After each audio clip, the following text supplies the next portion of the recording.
I said, people need to know there's other options. And I think, Mhm. the term mediator is now a household name. What was the moment that you realized that this book needed to exist? It was while I was doing this work, and so many people thought I just hire a lawyer and I just go to Mhm. court. And I saw the impact, right, of those cases versus the cases who came from coaches, right, or who had a CDFA, who stayed outside of court amicably.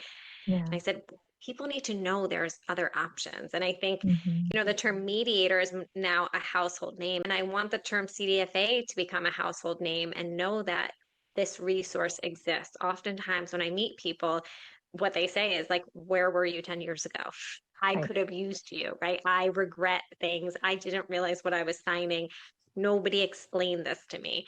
And it happened with my mom's divorce, right? So it still happens, unfortunately, today. But if we can just educate and then empower, and I think that's Yeah. so important, because you feel so defeated through this process. Nobody goes into divorce saying, yes, this is what I wanted, right?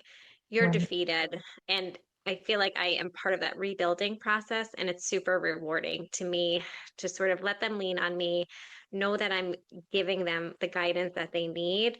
And oftentimes, unfortunately, right, and I'm sure you've seen this too, people take advantage of people in vulnerable situations, right? So to Yeah. have integrity and really hold their hand through that and be able for them to just really trust again and Yep. be able to rebuild their life is really rewarding. And unfortunately, we live in a country or a society where the system doesn't always work for people.